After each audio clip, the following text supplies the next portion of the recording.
filled with sin. Too bad when I die, I'll be reborn again. What's going on, happy people? It is your boy Davito. We are back again for another episode of Dead Religion. And as you can see, I am not by myself. When you ask him if it's windy, he says, nah, it's just a little Drew breeze. It's your boy, Jerome Cobra, man. Say what's up to the people, man. What's going on, people? It's such a blessing to be back in this space with you, man. Just here to just share life and just some love to the listeners and the viewers.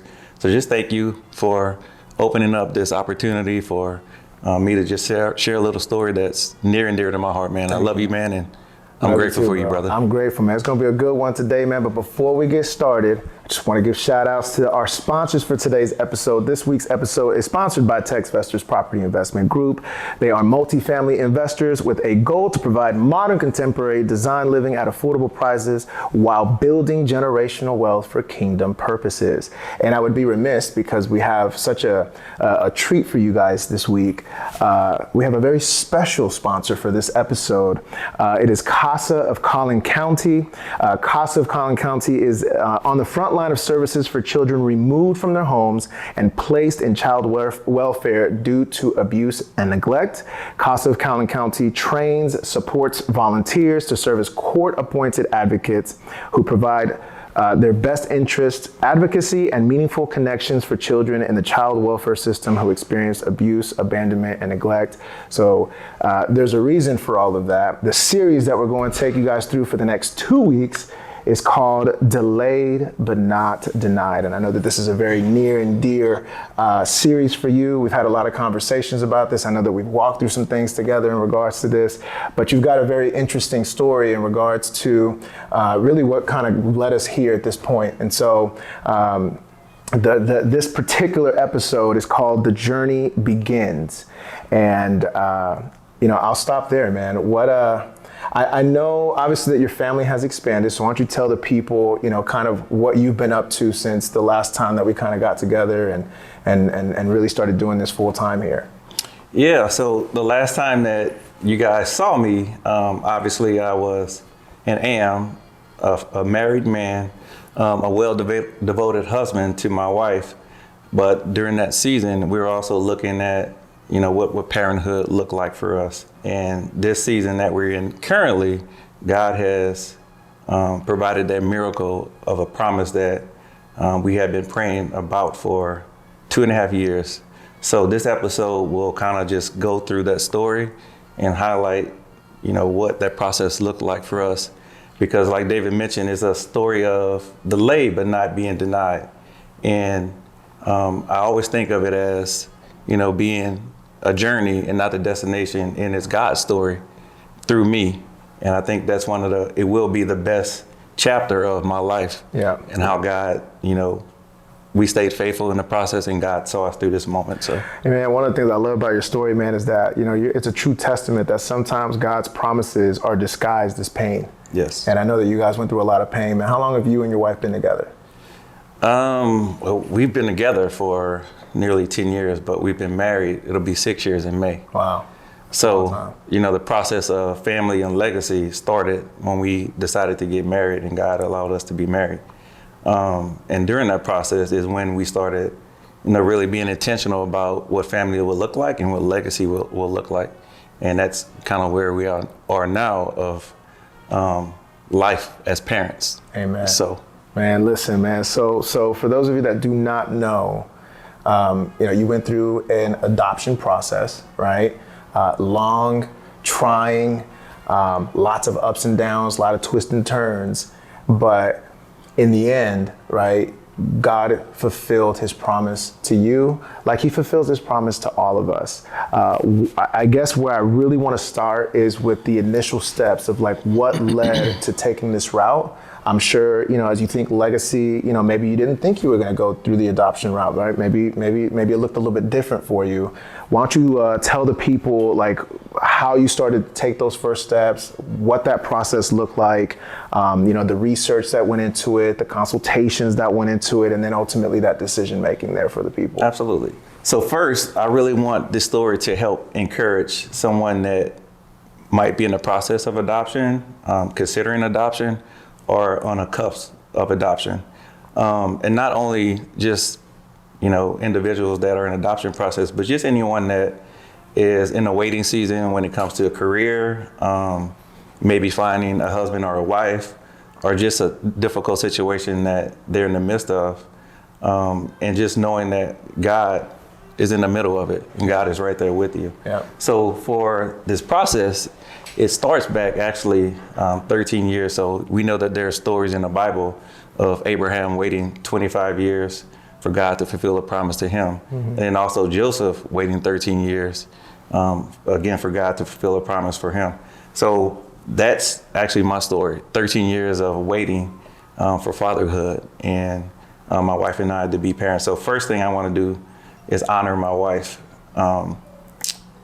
It was a real difficult situation for me whenever I discovered fatherhood would look different for me, and it would be a route that I would have to take that wasn't the norm. And in that season, I really got to understand a wife and a woman that was praying for me, even though I didn't know that she was praying for me. When she found out early on in the relationship that,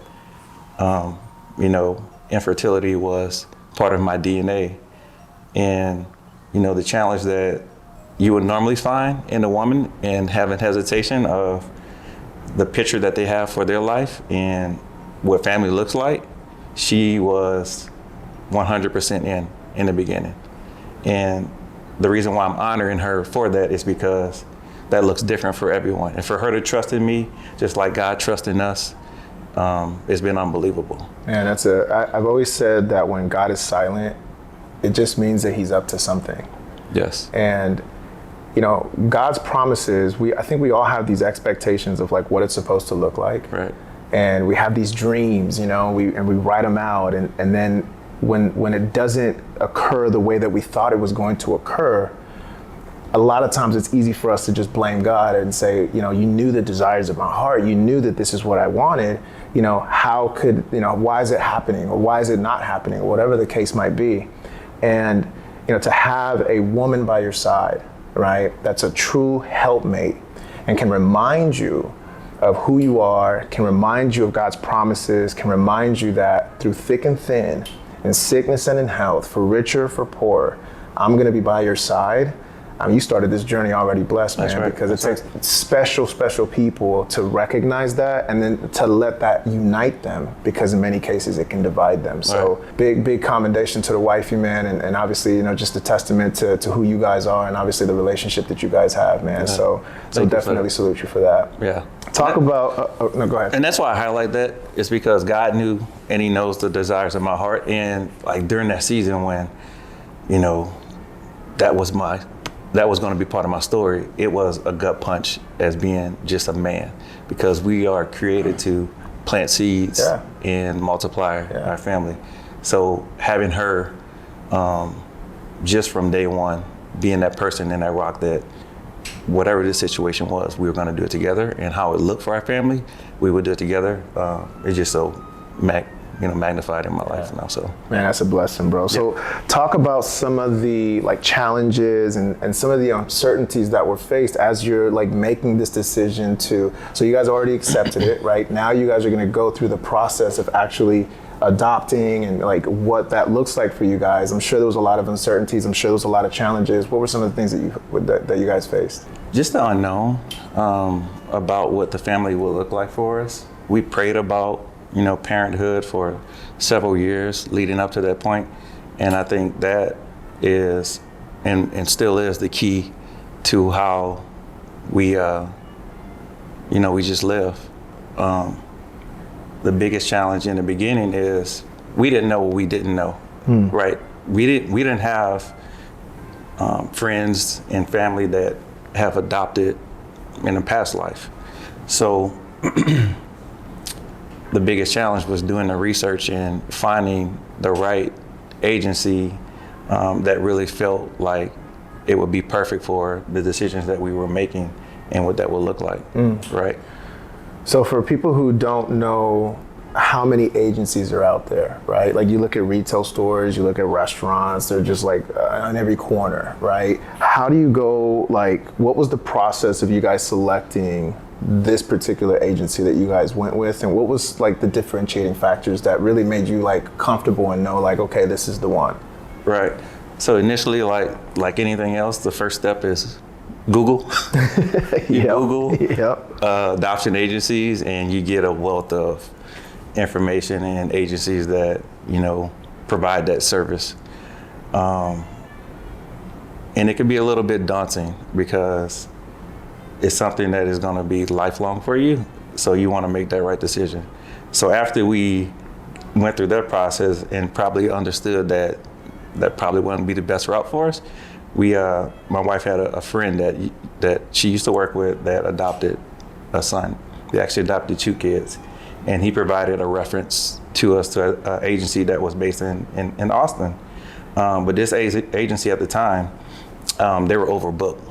So again, like there's a need for parents and adopting kids.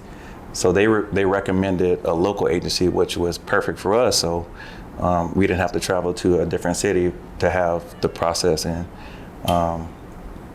you know, to do all the documents and all the testing and everything that was needed for that. So when you're saying overbooked, are you saying that like there's not enough children for the parents, or what exactly does overbooked? It could work both ways depending on the agency.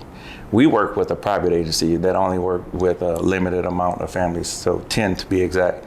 And that was the selling factor for us of choosing this agency. Yeah. Because again, like you get more of a personal feel, and you build a relationship with the counselors, and there's more of an interest of, you know, what that will look like for you. So. And how do they determine compatibility? Because obviously, you know, you guys are thinking like, okay, hey, this is the right one for us. How do they know that you're the right one for them? So it's a process like anything else. There's interview sessions that you have to take. You have to fill out the right requirements to be eligible for that part of the agency and being accepted. I think initially it was just a meet and greet, you know, feeling that they felt comfortable with you and you felt comfortable with them. And the reason why we selected this agency, again, it's small and intimate, so they have a more personal care for the families that they work with, but their values really connected with us. Okay. And their vision is to transform kids' lives through love of the family. That's one of my wife and I core values is love. So reading just the website and what they stood for was one of those doors that opened. And when we got to initially meet them for the interview, you know, that's where we saw that love being provided. Man, that's just awesome. Through the conversation and relationship. So I think it's beautiful because one, we live a core values-based life, right? That's something that's very near and dear to us, very foundational to our marriages, very foundational to our families. And so to be able to lean on that, knowing that it's what matters most, and knowing that it's like a core foundation of your relationship with your wife, but also who you are, bro. Because every time you step into a room, man, it's love. No matter what, you show love to everybody. And you know, I think that's just another testament of how God will give you signs along the way that he's guiding you, that he's leading you, and that he knows exactly what's best for us, even when it doesn't make sense. Because I'm sure as you're, you know, going through Google and kind of like, man, I don't even know where to begin, right? So it's amazing to know that God was able to take that journey and kind of take you the way that he wanted to take you so that you could end up with this agency. Yeah, and thank you for saying that, because that's one of the things that I really try to illuminate in life, is to be loved in any room that I walk in. My mom just poured so much love into me. And so when we were, you know, making the decision to adopt, obviously there are different options. You could in vitro, IVF. We just felt in our heart, after praying for several years on what our family would look like, that adoption would be the best, because there's so many kids that need that love. And God placed that in our heart to, hey, you guys want to have a family, you want to have legacy, this is what I need you to do. And I need you to love a kid that's not biologically yours, but a kid that I designed and I formed especially for you. Oh man, that's so powerful, bro. You know, one of my friends was they were thinking about, you know, the same, wanting to do adoption. And one of the criteria was that they had to be married for 10 years.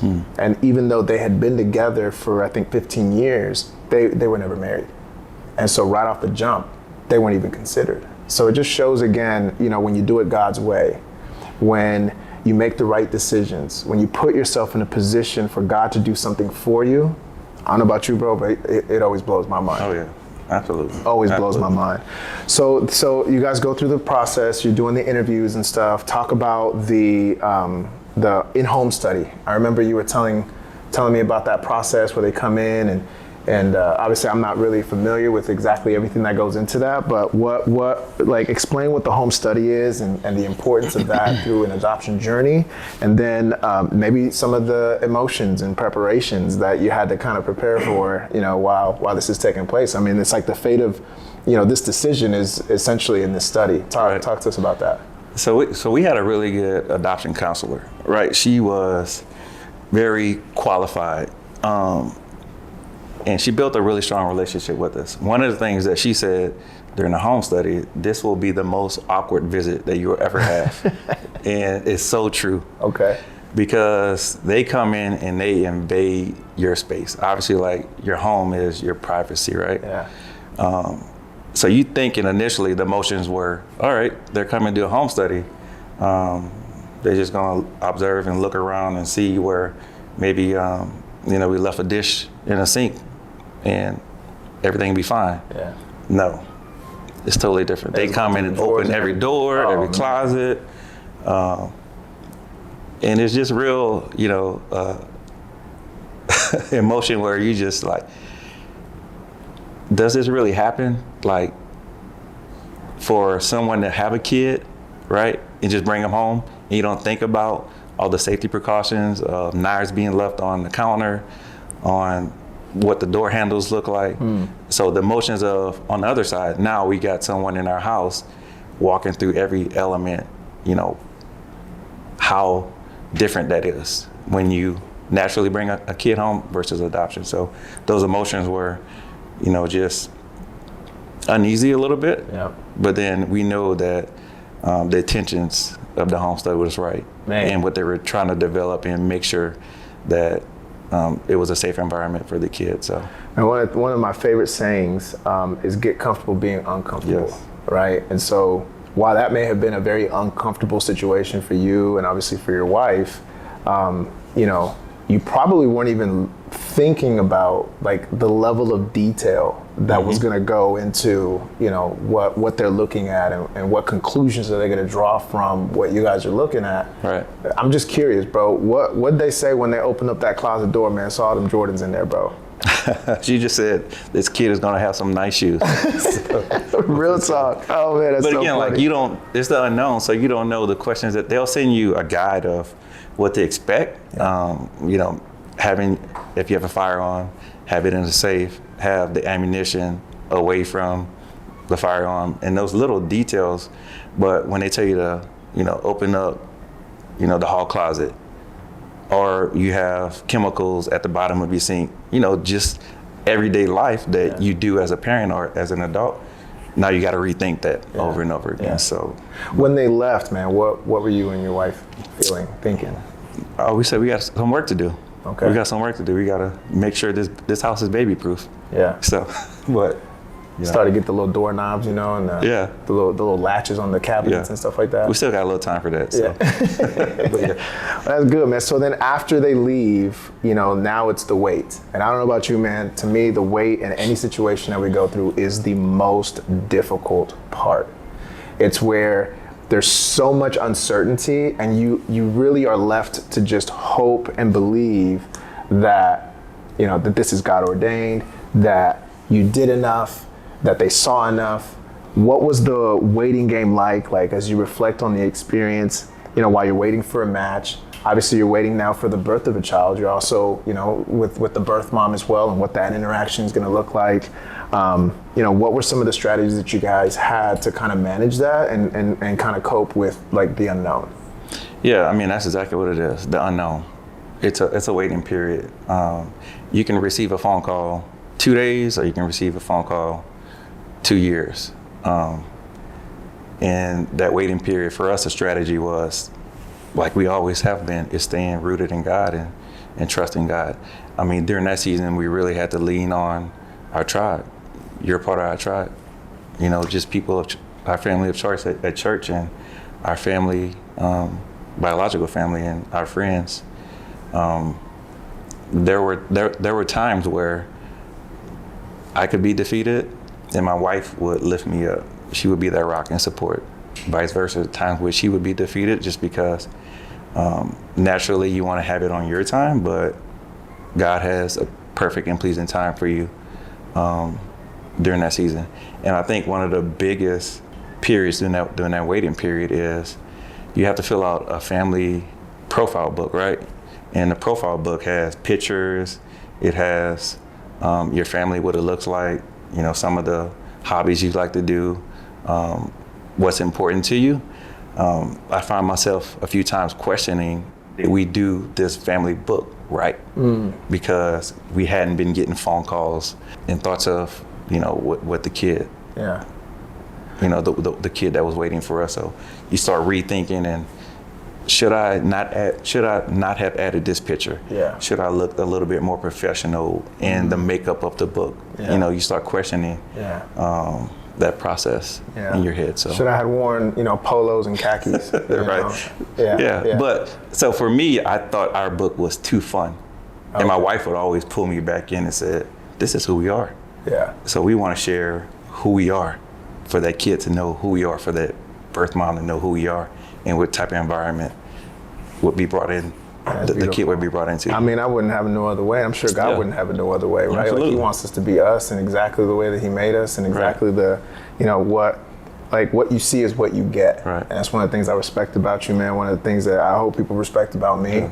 But it's just the emotions of the process. Yeah. You know, because it's life-changing, so you feel every emotion that you wouldn't think you would feel. Every emotion starts just playing in your head. So that was one of those emotions of a book.